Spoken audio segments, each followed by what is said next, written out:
the Islamic State in West African Province ISWAP has claimed responsibility for multiple rocket attacks launched from the outskirts of Maiduguri, the Borno state capital. The attacks were before President Buhari's arrival in the city.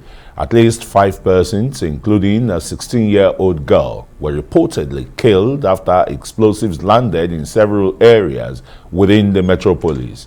The insurgents were said to have launched the attack from the outskirts of Borno, which is about 15 kilometers away from the city. Residents within the area scampered for safety amid sounds of explosion. And for more on these developments, let's now bring in defense and security analyst Dr. Kabiru Adamu, who is also the CEO of a security firm, speaking about Beacon Consulting. Dr. Kabiru Adamu, thank you so much for joining us tonight on the program. And looking at the president's visit to Maiduguri, well, let's cast our minds back to February of last year, where it was reported that he was booed by the people of the city when he did visit. And this time around, rocket attacks actually happening in Maiduguri just before his arriving there. So I want to get your take on, President Buhari and his relationship with Borno, looking at the insecurity that has, caused so much havoc in that city. Thank you, Amaka and Kristen, and season's greetings to you and all the viewers. It's very worrisome what happened today in Maiduguri.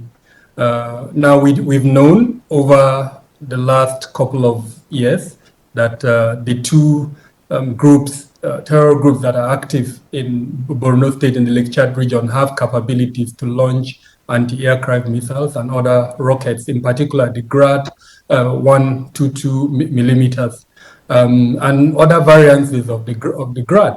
But for them to launch such capabilities on the day that the president is visiting, it's really, really shocking. It asks the very big question: did the president's security team put that type of capability into its assessment before they cleared for the president to visit? Now, having said that, that type of capability, those types of rockets, unfortunately, are not known to be precise for a lot of reasons. The technology itself that operates them is not a precise technology. The launchers, even if they are the original launchers for which the rockets were bought with, and in this case, we do not believe that what they were used to launch were the original launchers. It's possible they were fabricated. So the possibility of those rockets falling anywhere was quite high. And so that's, I think, the number one element I want to emphasize. The second point regarding the president's relationship with Borno. Now, Borno has been one state that has consistently given President Buhari the number of votes he's had in the 4 times or more that he has run. So he has a very good relationship. In fact, his aides have indicated clearly that he sees Borno as his second home. Now, let's not forget that before he was president, he had served there, and he was instrumental in addressing some of the threat factors that they had. So there is a long-running relationship between President Buhari and the people of Borno, irrespective of what happened last year. Then thirdly, if we look at security as one of the pivotal factors upon which the President Buhari administration has run in the last 6 years, then it's very clear that his desire to show and demonstrate progress in addressing the security challenges in Nigeria is pinned around successes that his government will show it as measured in the Lake Chad region, and Borno is one of the symbols of that success, quote unquote. So clearly, apart from the political objective to show that the visit takes place, the fact that he's got this long-running relationship with Borno makes it almost paramount. I think that visit took place today. All right, Kabiru, good submission there for the opening visit of Mr. President. But the worry amongst a lot of people, Borno is just 15 kilometers outside Maiduguri. And for ISWAP, to there at a day the president is visiting is like having capabilities that can harm not only the troops, the people, that can bring down some of the jets or even attack Borno, Maiduguri airport or the Air Force base as well. Aren't you worried about the incursion that ISWAP is making?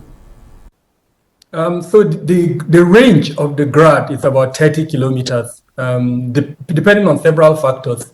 Like I mentioned earlier on, depending on the platform upon which is launched, depending on the expertise of the persons who launch it, depending on weather elements and all that. So clearly, the place from which those rockets were launched is within a range of something around less than 30 kilometers. If I'm going to hazard a guess, I would say less than 15 to 20 kilometers. Near where those bombs, reached closer to the Maiduguri airport. So it's very worrisome. That's one. Two, the time that the incident occurred. If it had occurred under the cover of darkness, anything from 7 up until 5 a.m. in the morning, then we'd say, yeah, they took advantage of darkness. But this incident occurred around 10:30 a.m. And so it happened in broad daylight when you would expect the surveillance capabilities of our, the military would have detected. I'm almost certain that the fabricated platform is most likely a vehicle. And so one would have expected the movement of a vehicle, picked up by our surveillance assets, and then they would have taken it out. But that didn't happen. They successfully launched about 3 to 5 of those rockets. And, interestingly, some of the shells have been retrieved. And that's how I know that these are 1 to 2 millimeters grabs. And like I said, most likely on a fabricated platform that could have been detected. So very worrisome development. And I do hope, the military and the presidential protective team give this the seriousness that it deserves. We should not, sweep this under the carpet. It's a vulnerability that should never have been allowed to happen. And it makes me worried about the safety of our president. Right. This is a concern that a lot of security experts like yourself are really, really considering. This is a new dimension, they would say. But let's look at, some of the things that happened today. The Shehu of Borno, while he was speaking, when the president was commissioning the projects there in Maiduguri, did say that security have actually improved since the president took over in 2015. I want to know what you make of that statement, really, especially coming from the Shehu of Borno. Yes, Amaka, interestingly, data shows that, as you're aware, my consultancy publishes reports, of security incidents happening around the country. Now, in November, the Northeast region, in particular, recorded the lowest incidents across the country, which is the first time, really, in a very long while, in almost a decade of the security incidents that are happening in the country. So data shows that there is progress in the Northeast, but then we're a little bit concerned about whether this progress is sustainable or not, given the happenings around the Northeast. In particular, between Biu and Dambua, there is a particular road for the past 4 months on a daily basis. These guys block that route, abduct commuters, steal from commuters. And, frankly, for the past 4 months, not much has happened in terms of stopping them from doing that. Then in other places like Askiraba, even today that we're discussing, there were incidents, attacks by these groups. Then, of course, in places like Marte, Dikwa, there are incidents that are occurring. So yes, there is progress, but there is still a virulent threat that if we do not take that progress to his logical conclusion, which is what Mr. President spoke about today. He referred to air assets that have been procured. He encouraged the military to go out, and even the theater commander of Operation Hadinkai has also resonated that call. So we need to see them go to the, their strongholds, the bases where especially the Islamic State in West African Province have their commanders, and then they take out in a targeted manner the leadership of this group, so that we can see a conclusion to this unfortunate issue that has lasted for more than a decade. All right, Kabiru Adamu, you stay with us. We just want to go on a break and take some messages, and when we return, we'll continue to interrogate the security situation in Borno State and Mr. President's visit and his charge to the military. Stay with us.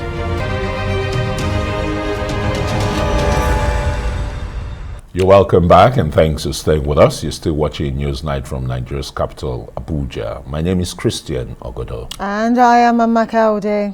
Okay, we still have Kabiru Adamu here, a security expert. Kabiru, before we went on break, you had mentioned, some of Mr. President's promises to the military and how they should take advantage of the new, work tools that have been provided. But another important thing Mr. President said, to the troops is the pledge to the families of fallen heroes and even those wounded who are still alive and the widows left behind, that government will not make them suffer. Government will take good care of them so that they can realize their potentials. But when scored against the background of yesterday's demonstration protests by retired soldiers and veterans of various theaters in the country who have been protesting the non-payment of their entitlement, then you would say that government is not matching action with words?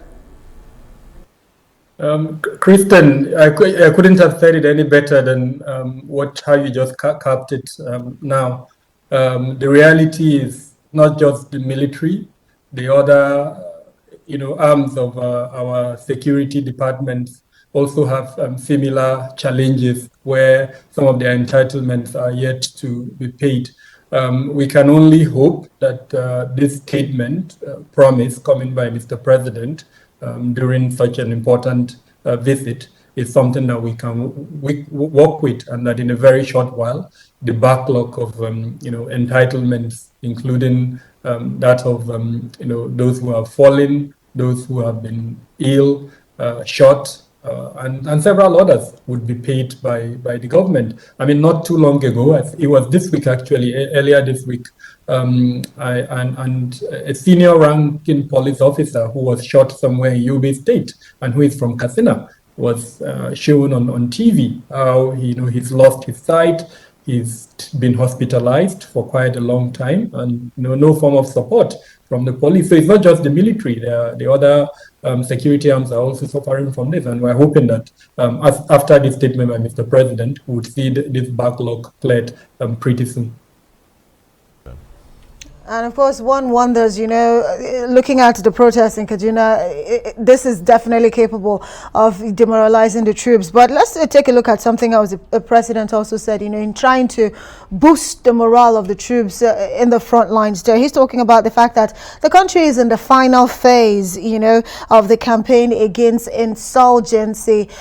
Would you say that, the president's statement is in tandem with the realities on ground right now, especially looking at the fight against insurgency more than 10 years after? Like I indicated earlier on, the data available to us suggests that there are improvements in terms of numbers of both fatalities and incidents that are happening in Northeast. Now, it may not seem obvious to the casual observer, but these are data that have been gathered based on industry standards and that show us clearly that there is improvement. So yes, we can be very optimistic and say that we're making good progress. But there are very important things that would need to be done if that progress is to be quantified or qualified as the final phase of the insurgency. Not too long ago, GABA released a very interesting report, and I'm very happy to note that Arise analyzed that report extensively. And then the Office of the National Security Advisor followed up not too long ago to tell us that a couple of organizations in the Sahel have been fingered as funding, insurgency in Nigeria. So for us to reach that final stage, issues around the funding of insurgency, issues around the capacity and capability of these groups to recruit, issues about their ability to bring in weapons from across the border must have to be addressed. Just today, we were told by the Defense Headquarters that about 1,000 plus operatives of especially the Islamic State in West African Province and the Jamaat al-Dawat wal Jihad have surrendered in the last 2 weeks. So all of these are progress, but it's very important that we note these groups have shown a capacity and capability for the resilience and to regenerate themselves in a manner that has been very worrisome over the last 10 years. So if we do not do these 3 things that I mentioned, then they are likely to do that regeneration and resilience, and we're likely to see them back stronger. Already, we know that they have established about 4 new protectorates. I'm talking of ISWAP now, within the Lake Chad Basin, and each of these protectorate has a commander that has the capacity, as it were, to drive the group on its own. So there are worrisome signs, but there are also progress. I must also mention that the plan by the Borno State government, which is supported by the federal government, to close down most of the IDPs that are within Maiduguri, are indication of this last phase, as it were, of the insurgency. So yes, there is progress, but there are also indicators that makes us very worried. And one of the indicators that must make one to worry, which you cited earlier, traveling between Biu and Damboa, in the last 4 months, it's like a ghost road. So how can we really reconcile Mr. President's submission that the troops are winning and the people are returning to their ancestral homes? Don't forget, Biu is the home of the former chief of army staff and where you have the Army University. Yes, so interestingly, between January and November, the Borno State government has relocated, IDP settlers or dwellers, as it were, about 18 times to different towns within the 27 local governments of the state. So yes, those types of progress, as it were, are there. I know that in places like Burma, as an example, where they attempted to move back these IDPs, there were attacks that indicated perhaps especially ISWAP was not interested in having that type of progress. So there are concerns, and I know groups like Amnesty International and I think one other group has released statements, as it were, telling the Borno State government not to continue with its, plan to relocate people back to their ancestral lands. But the Borno State government has countered that by saying that these are, willing returns, and anyone who is not interested in returning will not be forced.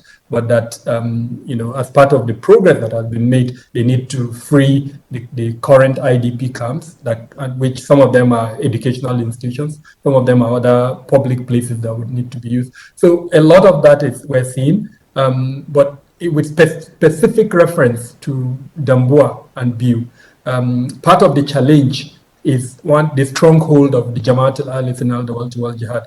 After the death of Shekau, it appears ISWAP has taken over that stronghold. And so one of the ways they are expressing their presence there is to block the road and carry out the type of activities they are carrying. So that's something that I think is a challenge to the military. The military will have to demonstrate that they realize this as a new threat and that they are able to address it, so that they reassure the people that are being affected. Southern Borno has remained largely, unaffected by a lot of the, terrorist activities that have happened in the state.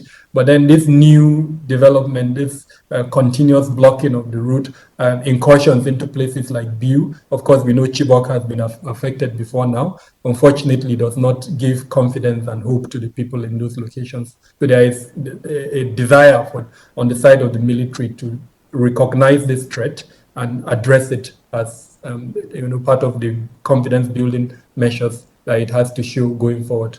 Definitely. Kabiru Adamu, thank you so much for your in-depth analysis on the issue tonight.